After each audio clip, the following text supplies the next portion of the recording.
Hey, what's up with y'all out there? What's poppin'? What's the deal? What's the deal? Hope everybody having a beautiful day out there. And before I go further, I want to send mine to everybody and let you know, like, if you're going through it, don't be afraid. Believe, have strength, have courage, because that's in you. You are powerful. It's the things that you have and you encompass genetically and mentally is inside you. So have courage and just know that you're powerful and that you'll be able to get through it. Plus, God got you. Just have faith. With that said, today, I come to you today. I'm feeling pretty good. It's an okay day. The sun is out shining. And I'm glad to come to you and have a little bit of your time and want to say, bang, bang, Niner gang. You know I gotta say, bang, bang, Niner gang. It was a good game this weekend, a couple good games, and I'm very proud of my team, how they tapped into that precious gift that they have in their mind state. And not just them, because I want to talk about the different layers of what actually it takes to come off with that type of expression in the second half. And it has to do with the coaches changing the game plan and adapting in amongst the time and battle, because as y'all know, y'all watching NFL football over here in America and across the world, my team is the 49ers. And it was something that kind of like had me like in a different state, that had me in the tone and my mood was like, what the hell, in the beginning of the game, because the other team was very aggressive and they was trying to dominate and just really take over the team. But we resolved some issues at halftime, collected ourselves, and then the team went out there and responded like a beast, led by wolves, like they're supposed to. So I'm glad that they did their thing, and I can say bang, bang, Niner gang. With that said, today's the 31st of January, Wednesday, and I also wanted to come on here and talk about a couple of things that was like kind of what I get in my heart and all that. So it's something of value. So it's something that could prosper within you. And I just wanted to come and share that with you today. Which is, it's regarding just the way we look at things in our mind state and all that type of stuff. Cause like sometimes while we be gazing at other different type of things in our mind, being in other places, we be losing track, you know. And sometimes we gotta refocus and we organize our thoughts and put things in perspectives again, you know what I'm saying? So that we can meet our objectives or whatever our goals is. And with me, I don't be caught up in like trying to like come on here and preach negative shit or just like any type of things. I speak from my soul, and I speak for things that hopefully could bring us together, and not just that, like put things together for you in any type of way that's good for you, you know what I'm saying? So I come on here today and want to talk about the mind state, you know what I'm saying? But before I go further, for those of y'all who might just be watching my video for the first time, my name is Angelo Newsom, born in the city of Pacoima, raised in the San Fernando Valley, and not just a local dude. I was raised by a strong queen, a woman named Yvonne, who actually got the nickname Bonnie because of her Donnie attitude in the critical time, to be able to improvise and not get caught up in like in the misery of things that she went through, but was determined and demanded by her soul to act a certain type of way. During the time where it was greatly like a lot of stuff going on, and a lot of people objective of minds was against the civil rights, so and the mass migration and all that type of stuff and other different things. You know what I'm saying? Women's rights wasn't right, and there was a lot of shit going on at that time.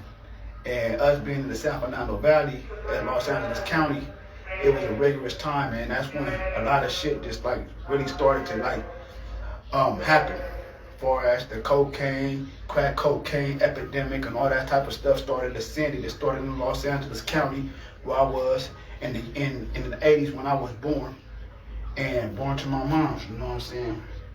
But I got a lot of stories to tell about that, and I could share so many stories and stories that I heard from different type of individuals that some people like to just focus on when they tell me stories about my mom's. And through her, I learned about myself more.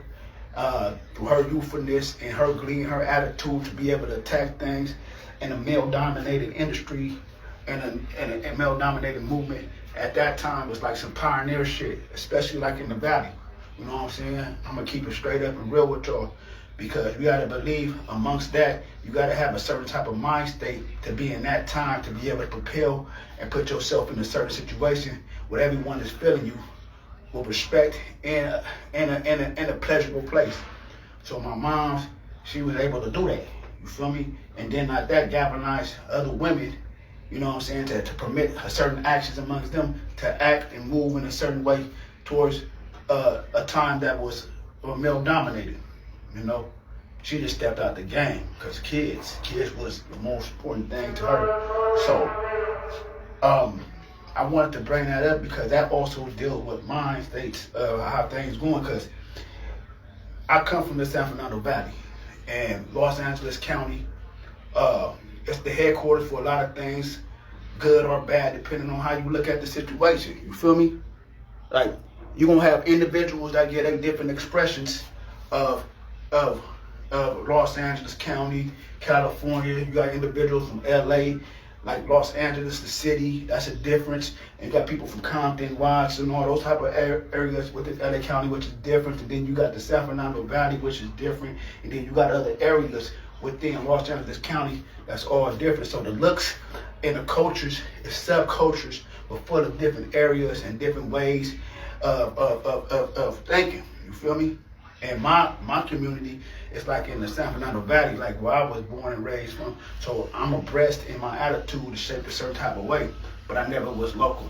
So I want to speak on that because a lot of times we hear about, certain stories, and the stories that's told be watered down, and some of them don't be real, or it just points to certain sections of Los Angeles County when there's shit that pop off all through LA County, period.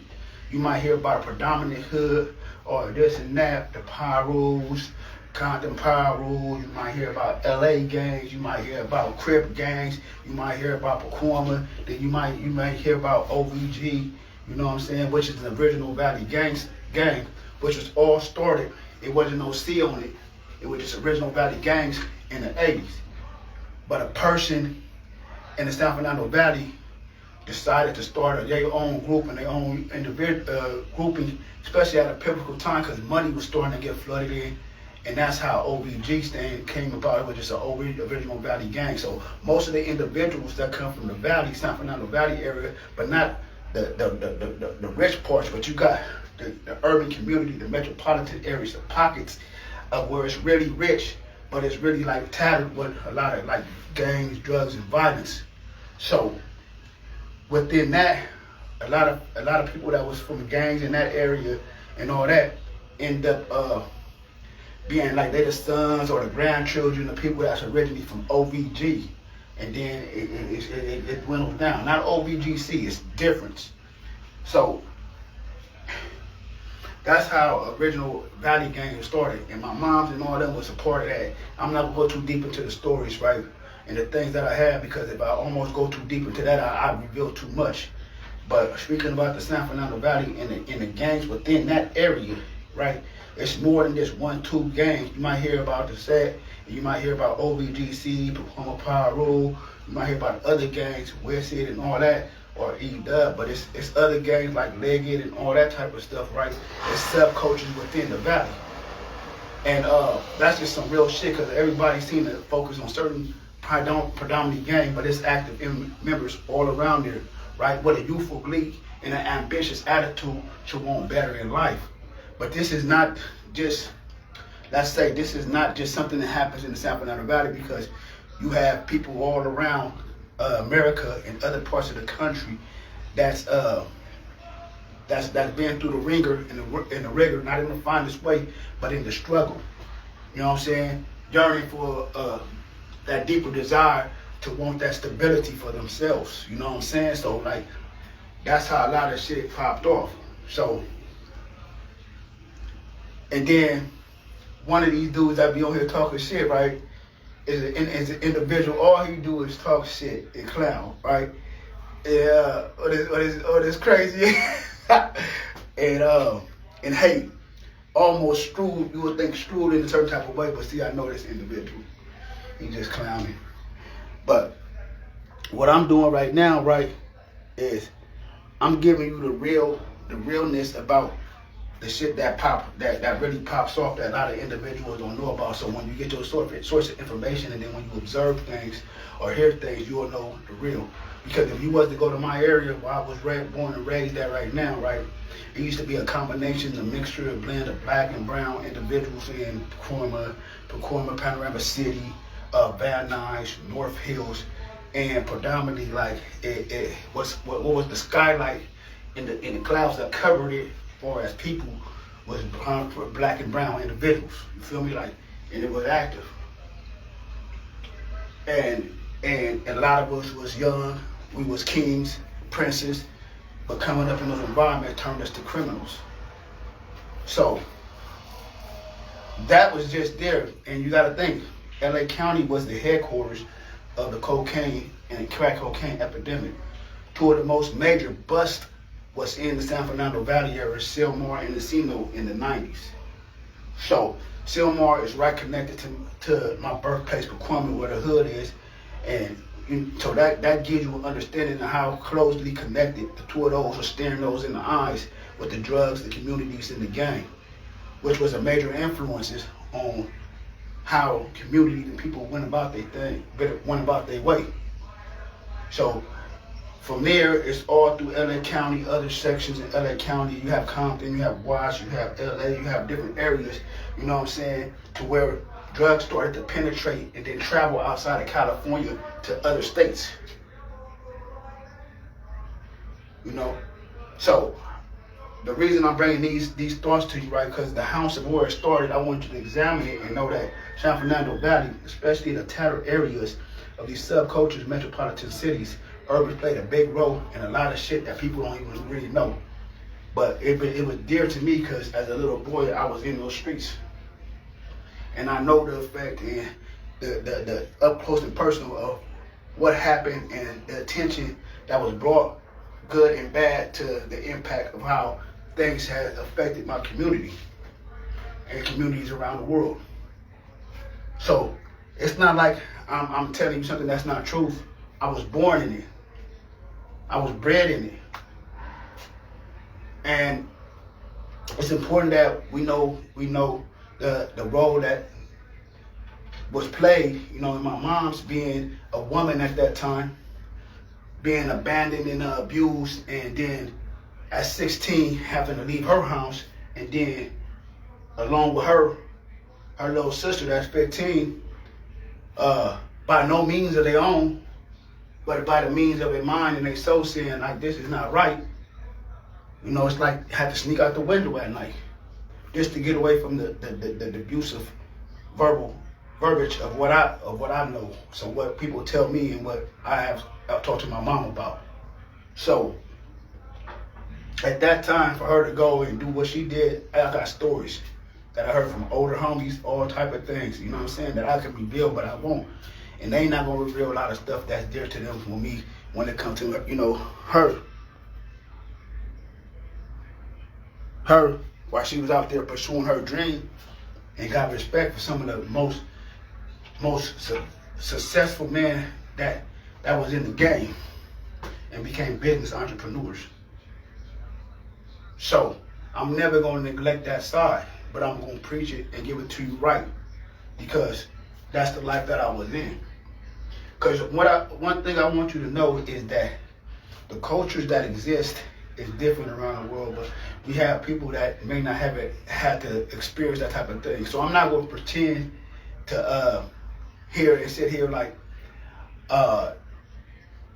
these people don't affect me when they say things that's uneducated to how an urban community or environment, which I was raised in, was not impacted by the drugs or by certain things.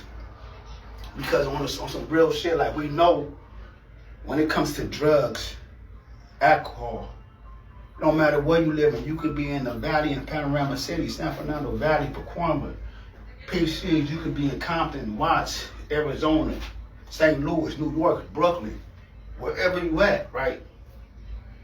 That stuff impacts a person's mind state. So one who must advise people and illustrate an action to say that drugs don't play a role in a person mentally to committing crimes and all that type of stuff, it does, especially an uneducated group of individuals that has no intellectual prowess, that has no financial means to cope with the things that turn a mind wild when you're dealing with other complications and stuff, like a kid that's earning to protect or earning to want a desire to want for physical things because of what they prove, what they have been shown, and then they under drugs. Oh, it's a bad combination, because if they can't get it at home, they're going to find another way to get it. You know what I'm saying? Because the media are already putting a certain image out there, so they rising in their thought process. It's like, this is what I'm supposed to live. I was chasing another motherfucker dream. So it caused reactions in other ways to where their pitch might have been mellow when they was growing up, like they was just calm and shit. But now they getting hungry. Now they getting greedy. And they pitch rise. You feel me? So like, even for me, y'all know I share my stories. My story is not a story. I don't share everything, but my stories is not a story that you might see on a movie that's played out as a character. You might hear people rap about it, but that's my real life. I don't tell you about the things that happen or the things I've been through like it's sugar-coated or nothing like that. It's a very reflective in the mirror of me and the real recording of me, my autobiography. And that's what I've been through since I was young. But what I realized though now, by me being the person that I am, and knowing the difference between day and night, I also know the difference between God and his power and how he utilizes people in life. How he utilizes me in life. Giving me direction, giving me understanding in certain situations, why shit might occur. I've been in a lot of things. More things than meet the eye. More things than the average guy or woman. Coming from America in a little old pocket urban community that kicks shit off. I'm talking about money, dope game, or whatever, however you want to see it. And however you want to say it, you know.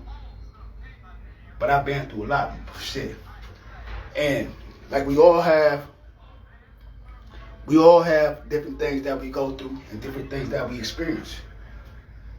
So, to get back on to what I was talking about, so God allows things for us to happen for a reason. So I wanted to come on here and speak about that because I want to also not neglect my mom's. And y'all know I'm writing like 4 books. I got 1 or 2 books about her, but it's also about me. And it's as sweet as a kid getting the Christmas gift that they want. Like, it's very, very good. And I spoke to certain individuals about it and had given them like a snippet or a sneak peek to like what it's about, you know? And they said that's something different. And then I got some other books that I haven't even, you know what I'm saying, that y'all haven't, but I have screamed once in a while about it. So at the end of the day, they all was just brought to me. These feelings and these emotions turned out to come from, you know, mobilization within God. Cause you can't do shit without God, straight up. If I'm cussing, you know what I'm saying, it is what it is. But I gotta eat what he feed me. That's the good things. We eat what we feed us, and then like the spiritual life, you know what I'm saying, it doesn't allow me just to be content with life. It don't allow none of us. We want more. So, me taking all that in, that when I was young, and a woman's power uh, it's something that I wanted to come on here and tell. You know what I'm saying? For the rising people that might be going through anything, a woman or a man, you know, the circumstance could define you, or you can define the circumstance. Some of us might get it early. Some of us might get it later. But I can't pretend that, you know, it might not. It might be somebody else out there struggling, trying to figure out certain type of things, or, you know, just probably want to grasp onto something. To be like, damn, that gave me courage. That gave me motivation. That gave me that faith. You know, because there's always somebody going through it, no matter what your circumstance is on the set. That's my little hood coming at me sometimes. He does that, but I'm past that. With that said, I'm about to get up off of here. I send mine. Yeah, recycle this video. You know, I couldn't give you, I hope it turned out a good way, but I couldn't give you everything I wanted to give you. But I wanted to give you a real scholar's perspective from my community, Los Angeles County, the San Fernando Valley, a little sneak peek into certain things. And I'm a scholar in that because I know this. I know that the whole shit that went down. You feel me? Like, I was part of it. I seen it. I heard stories. I witnessed stories. And I wanted to come and share that with you. But the most important thing I wanted to talk about and keep the tone on was the mind. Just from the beginning. Like I said, bang, bang, how my Niners get they thing. I'm about to get up off of here. I send y'all. My name is Angelo Newsom once again.